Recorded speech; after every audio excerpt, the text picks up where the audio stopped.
like diabetes, hypertension, and obesity. He's a consultant at Fortis Hospital, the director of the Life Bliss Clinic. As a doctor, what do I think? I feel the quantity and the quality of sporting activities should definitely be increased, because sports is something which really it really sets a foundation, making the child more disciplined, making the child develop grit, and making the child understand that when he has to become successful in life, it is the teamwork which is going to carry him everywhere. And you know what? As we've already seen, after COVID, the impact of this COVID was also borne by the children. And after we've seen ki after the children come from the school, they're mostly sitting. You know what? When it comes to strength training and going to the gym, I am one person who's a very strong proponent that the gym training and strength training should not just be done by youngsters, but it should also be done by old people. Fitness trackers and smartwatches, are they helpful or overhyped?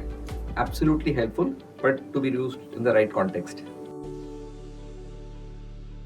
Be honest, when was the last time you thought about your health? And I don't mean when you had a fever or a headache. I mean really thought about whether the way you're living your life right now, is it really preparing you for the future that you want for yourself? Because here's the thing, we are the generation that knows everything. We Google our symptoms, we track our steps, we even count our macros. But we are also the generation that doom scrolls at 2 a.m., pull up all nighters, and treat our bodies like they come with a lifetime warranty.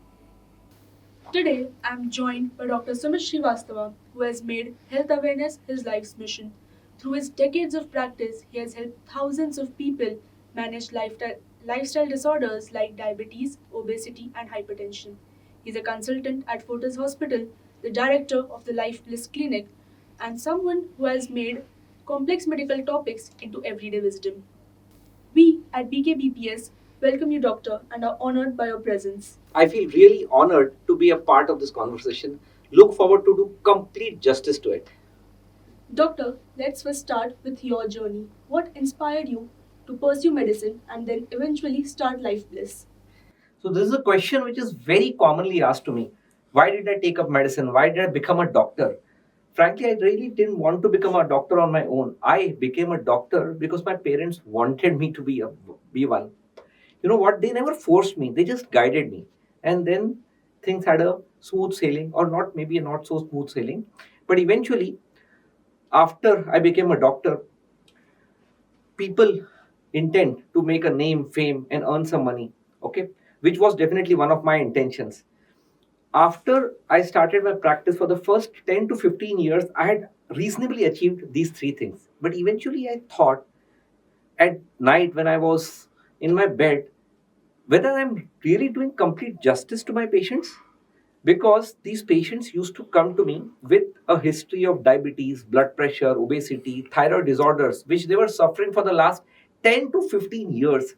I was spending 10 to 15 minutes with them. Somehow I felt I could definitely do more for them.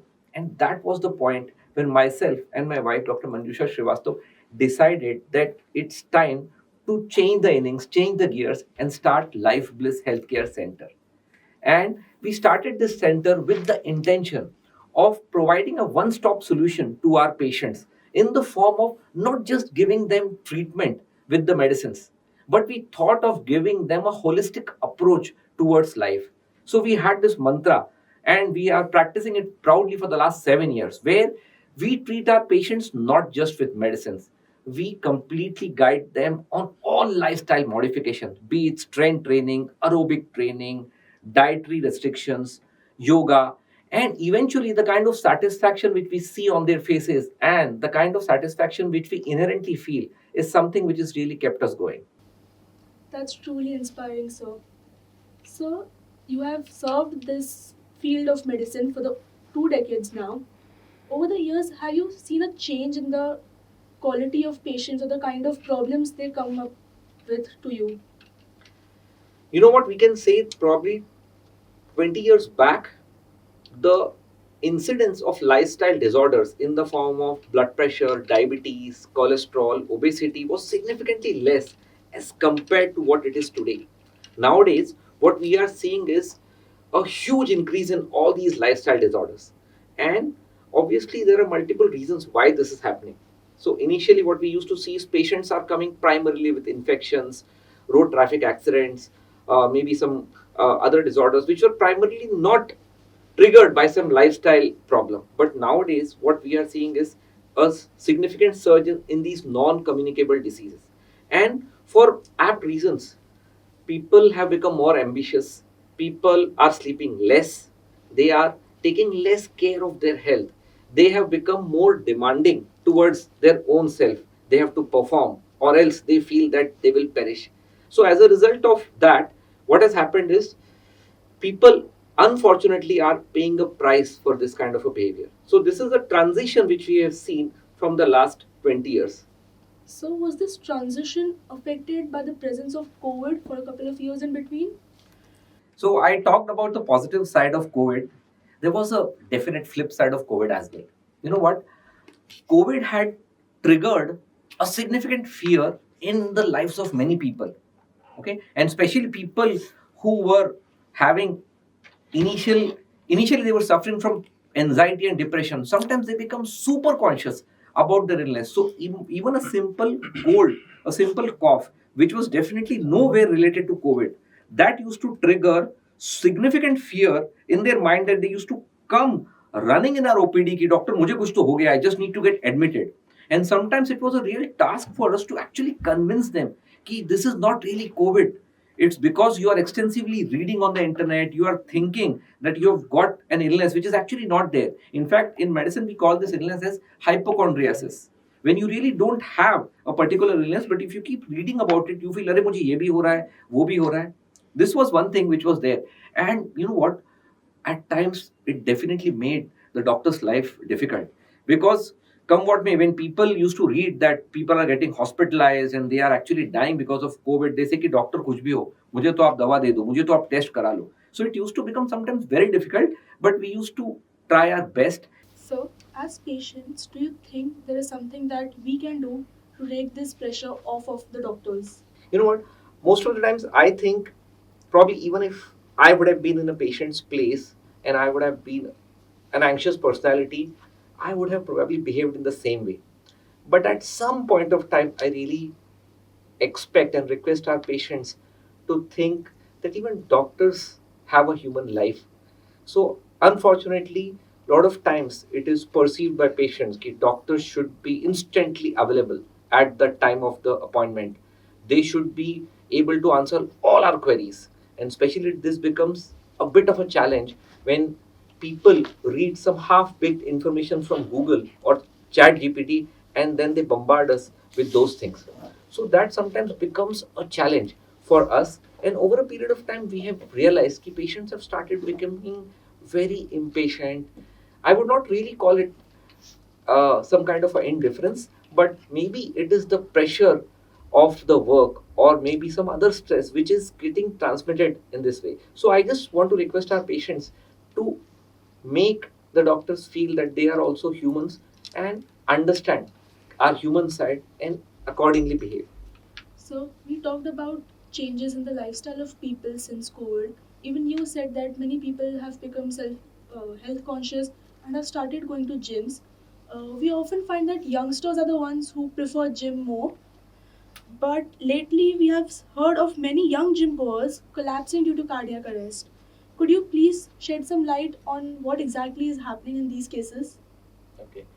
So this is a phenomenon which has become more evident for the last few years, I would say, and especially a lot of when a lot of celebrities had this issue, it really became the talk of the town. Now, why this really happens? You know what? When it comes to strength training and going to the gym, I am one person who's a very strong proponent that the gym training and strength training should not just be done by youngsters, but it should also be done by old people. Why? Because it is extremely important that after doing this kind of strength training, it helps in building the strength of muscles and joints. It increases the insulin sensitivity. So as far as obese patients are concerned, it becomes extremely important. Now, what is the flip side and why do these problems really occur?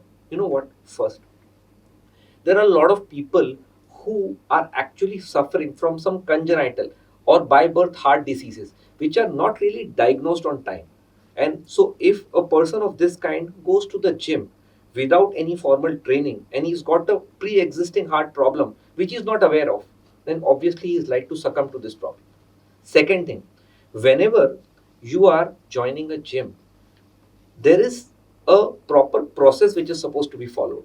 You have to do a proper warm up and you have to gradually build your exercise capacity. And even before that, I almost make it mandatory for most of my patients that before going to a gym, please consult your doctor. Get a basic set of investigations done. Just get a basic ECG done at least if you are above 40. That will make the doctor understand and he'll pre-warn you, okay, whether you are fit for strength training. And whenever we are subjecting ourselves to any kind of exercise, hardcore exercise in the gym, it's important that we gradually build our exercise capacity. Not that I'm just going on the treadmill and walking for 5 kilometers just because I want to prove to myself or to the world that I'm ready. And the third problem why this happens is because people nowadays consume lot of stuff which is propagated on the internet, like pre-workouts. There's a lot of caffeine, and if this is consumed without taking the doctor into confidence, it can really make things very difficult and lead to such kind of mishaps. Thank you, sir, for answering that so well. The 3 points you mentioned, what I can conclude is that in each and every aspect of our life, the doctor is probably one of the most important persons that we can always have. So, talking about this, let's go to the aspirants, the people who want to become doctors in our future and would be the health caretakers of our country. In today's highly competitive medical landscape, where entrance exams and career pathways often feel uncertain, how would you motivate someone who wants to become a doctor but is often thrown out by the pressure or just, how difficult it is and how long it takes? See, as compared to uh, the competition which was there during our times, the competition has become much more stiffer. It is becoming more and more difficult to crack the NEET exam and actually become a doctor. And the road ahead is tough. But obviously, it is not something which is impossible. The aspirant should understand one thing for sure, that cracking NEET and becoming a doctor and actually practicing is not really a sprint, it's a marathon. So, keeping all those things in mind, you should prepare yourself mentally. Am I a candidate for a marathon?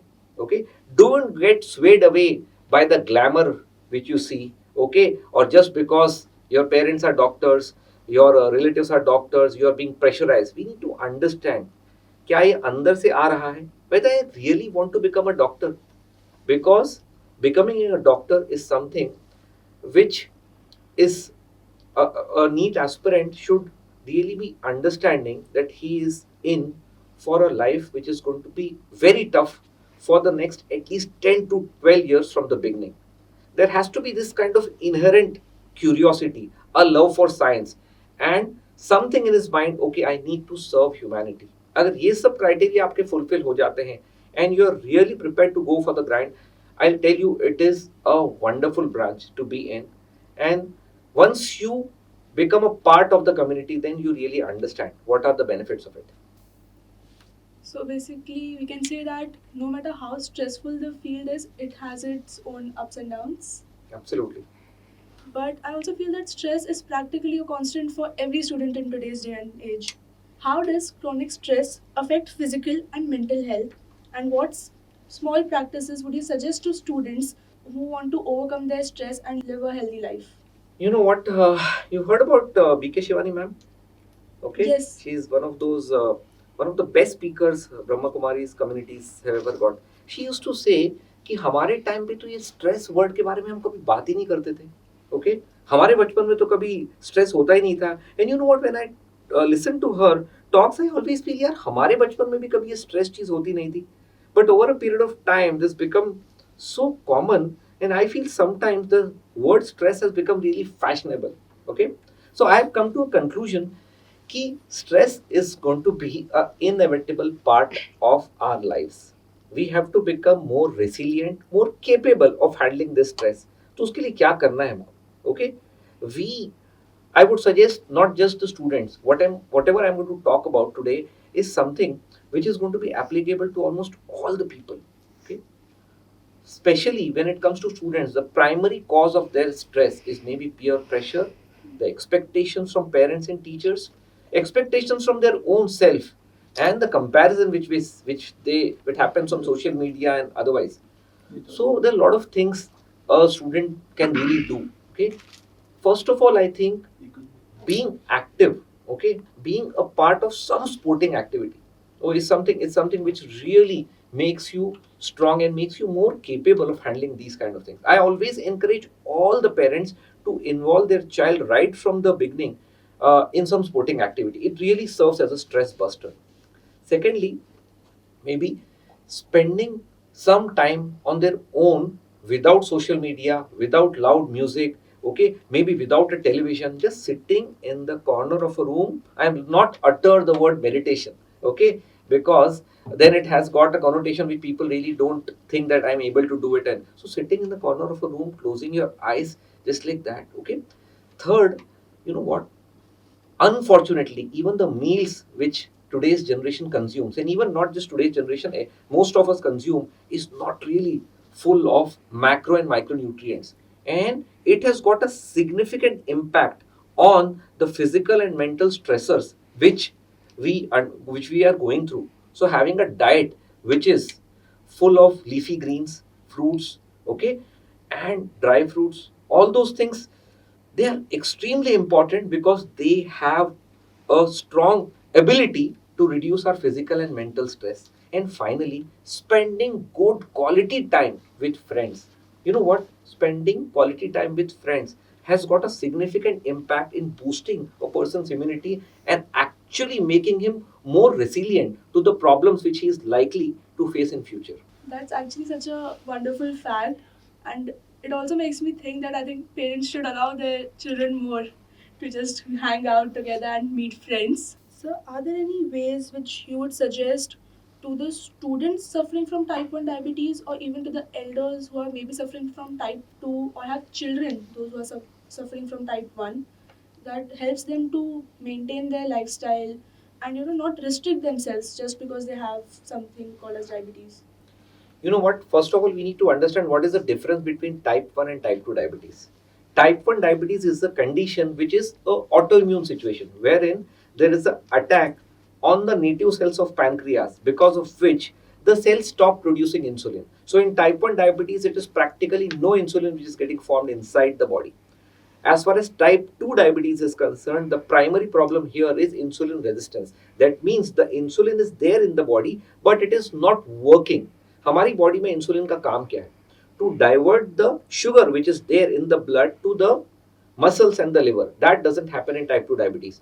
Now, as far as both these diabetes are concerned, especially with type 1 diabetes, the problem happens because in type 1 diabetes, the primary treatment is only with injections or with the insulin pump. So parents need to be sensitized, the teachers and the peers need to be sensitized, because life for type 1 diabetes kids is a real challenge. Okay. So right from planning the meals to planning the injections to making them really feel that type 1 diabetes is not the center of life, it's a part of life. So typically, this attitude makes these people more stronger, more acceptable towards their illness. And then when they are supported by their community members, the people who are there to take care of them, around them, they really feel that they are not alone in handling this dreaded illness.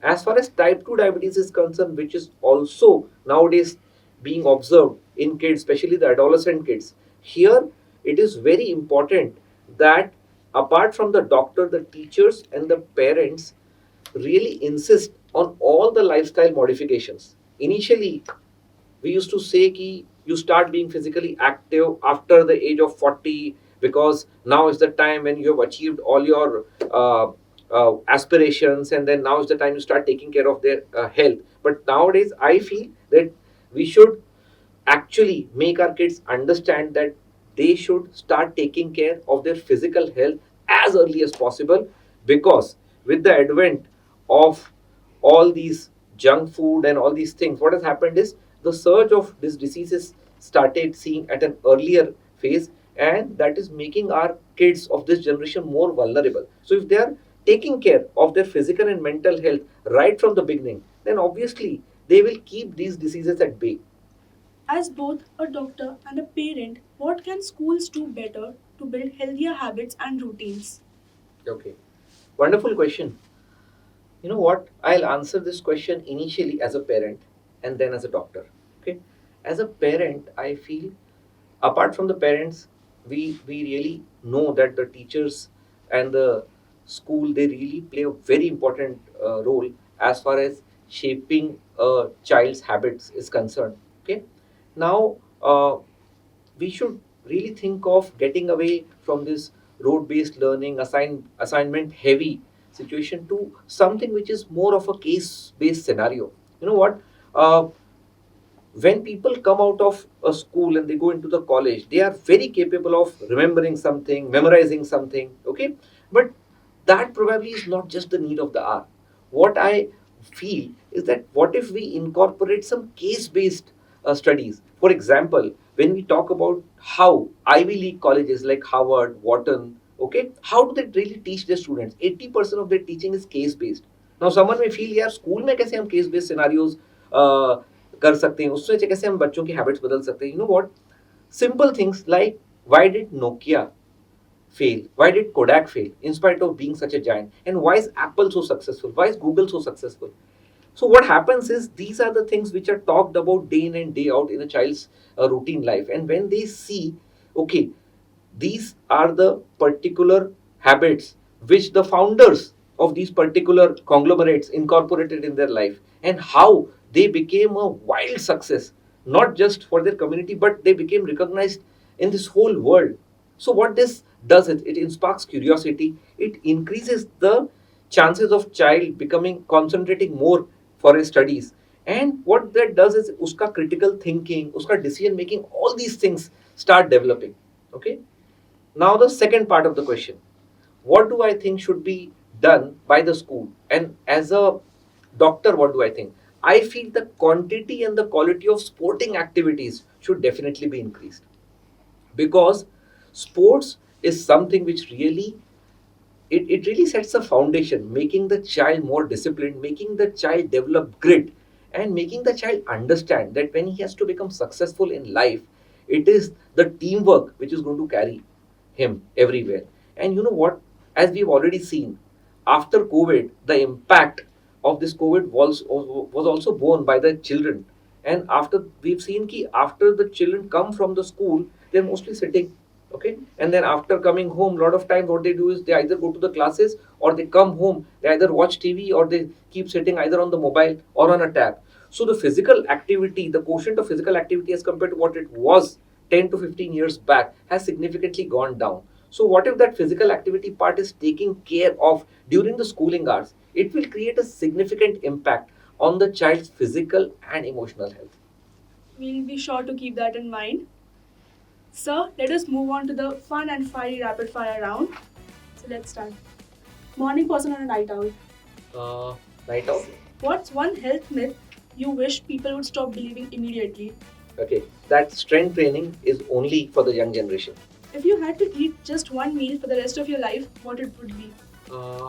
It would be some healthy salad. Tea, coffee, or a green smoothie? Your morning go-to. Black coffee. One non-medical prescription for happiness. Spending good quality time with friends and family. Fitness trackers and smartwatches, are they helpful or overhyped? Absolutely helpful, but to be used in the right context. Yoga or gym? Combination. How many hours of sleep do you actually get being a doctor? I see to it. For the last 7 years, I have been taking at least 6 to 7 hours of sleep. Most of the time, I achieve it. Okay. And lastly, one quick advice for anyone listening right now who wants to start living a healthier life, and where should they begin? Best thing is start learning about what physical health is, because unfortunately, we don't really have any formal training as far as physical health is concerned.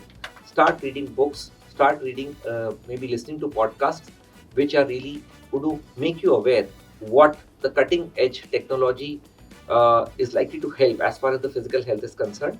And eventually, for the first 3 months, at least hire a physical trainer who has a bit of experience, so that when you start your physical training, you're not committing any mistakes. Doctor, this has been truly an enriching conversation, and I hope that everyone who is listening today has become inspired to live a healthier life.